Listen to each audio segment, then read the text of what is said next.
తెలంగాణలో వరుసగా పట్టుబడుతున్న డ్రగ్స్ విక్రయాలు కలకలం రేపుతున్నాయి. 3 రోజుల క్రితం షాద్నగర్తో పాటు హైదరాబాద్లోని పలు ప్రాంతాల్లో 3 కోట్ల రూపాయల విలువ చేసే డ్రగ్స్ ను పట్టుకున్నారు పోలీసులు. ఇది మరొక ముందే సైబరాబాద్లో మరో భారీ డ్రగ్స్ రాకెట్ గుట్టును రట్టు చేశారు పోలీసులు.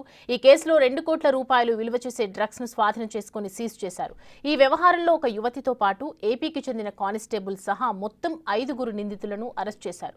కూకట్పల్లిలోని వివేకానంద నగర్ కాలనీలో ఓ ముఠా డ్రగ్స్ విక్రయాలు జరుపుతున్నట్లు సమాచారం అందుకున్న సైబరాబాద్ ఎస్ఓటీ పోలీసులు నిందితులను అదుపులోకి తీసుకున్నారు.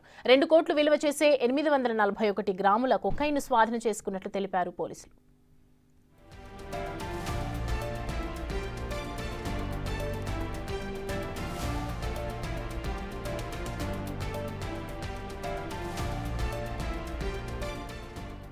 ఈ అంశానికి సంబంధించి పూర్తి డీటెయిల్స్ మా ప్రతినిధి సుజాత అందిస్తారు. సుజాత, ఏదైతే పోలీసుల వివరాల్లో ఏం తేలింది ఇన్వెస్టిగేషన్ డ్రగ్స్ కి సంబంధించి? ఇంకా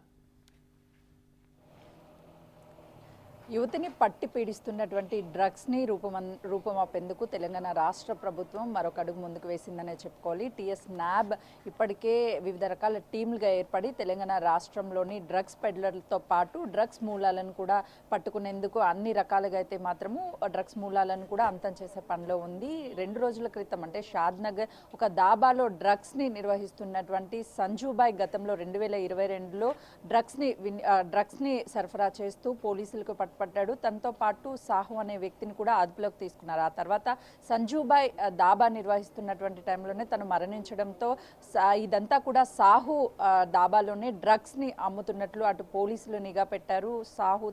సాహుని అదుపులోకి తీసుకున్నారు. అంటే దాదాపు 3 కోట్ల విలువైనటువంటి డ్రగ్స్ని కూడా పోలీసులు స్వాధీనం చేసుకున్నారు. మరోవైపు కూకట్పల్లిలో ఏపీకి సంబంధించినటువంటి కానిస్టేబుల్ డైరెక్ట్గా డ్రగ్స్ని సరఫరా చేస్తున్నట్లు పోలీసులు గత కొన్ని నెలల నుంచి ఫోకస్ చేసి కానిస్టేబుల్తో పాటు 6 అదుపులోకి తీసుకున్నారు. వాళ్ళు డ్రగ్స్ ఎక్కడి నుంచి తీసుకొస్తున్నారు, ఇప్పటి వరకు ఎంతమందికి డ్రగ్స్ని సరఫరా చేశారు అన్న విషయాలన్నింటినీ కూడా రాబట్టే ప్రయత్నం పోలీసులు చేస్తున్నారు. అయితే షాద్నగర్లో 3 కోట్ల విలువైనటువంటి డ్రగ్స్ని అమ్ముతున్నటువంటి సాహు అనే వ్యక్తితో పాటు మరొక వ్యక్తిని కూడా పోలీసులు అదుపులోకి తీసుకున్నారు. వాళ్ళు డ్రగ్స్ని కేవలము ఎక్కడెక్కడి నుంచి తీసుకొచ్చి ఎవరెవరికి అమ్ముతున్నారు, ఇప్పటి వరకు ఎంతమందికి అమ్మారు అన్న విషయాలను కూడా పోలీసుల విచారణలో తేలే అవకాశం ఉంది. మరోవైపు లారీలు ఏవైతే దాబా దగ్గరికి వస్తాయో ఆ దాబా దగ్గరికి వచ్చినటువంటి లారీ డ్రైవర్లని టార్గెట్గా చేసుకొని, మరోవైపు దాబాకు వచ్చేటువంటి వాళ్ళ కస్టమర్స్ని కూడా టార్గెట్గా చేసుకొని డ్రగ్స్ అన్నిటిని కూడా వినియోగిస్తున్నట్లు తెలుస్తుంది. వీళ్ళు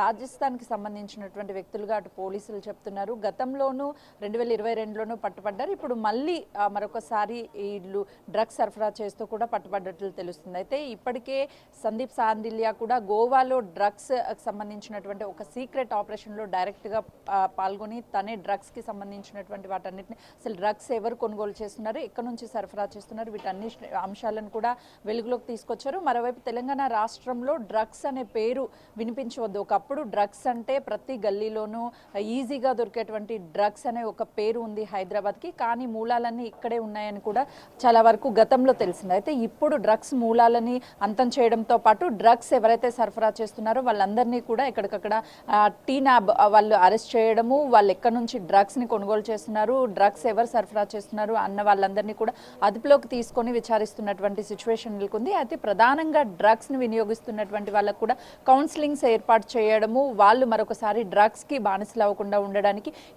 యువత ఎక్కువగా డ్రగ్స్కి బానిస అయినట్లు అటు సర్వే చెప్తుంది. దాని ప్రకారం యువతని డ్రగ్స్ బారిన పడకుండా ముందుగానే అవేర్నెస్ కల్పిస్తూ ఎక్కడికక్కడ డ్రగ్స్ రహిత రాష్ట్రంగా తీర్చిదిద్దేందుకు టీనాబ్తో పాటు తెలంగాణ రాష్ట్ర ప్రభుత్వం కూడా ఒక అడుగు ముందుకు వేసిందనే చెప్పాలి. మరోవైపు ఈ 2 ప్రాంతాలు అంటే కూకట్పల్లి కావచ్చు, షాద్నగర్తో పాటు ఈసీఎల్ ప్రాంతంలో కూడా డ్రగ్స్ని సరఫరా చేస్తున్నటువంటి నైజీరియన్ మోస్ట్ వాంటెడ్ని కూడా అదుపులోకి తీసుకున్నారు.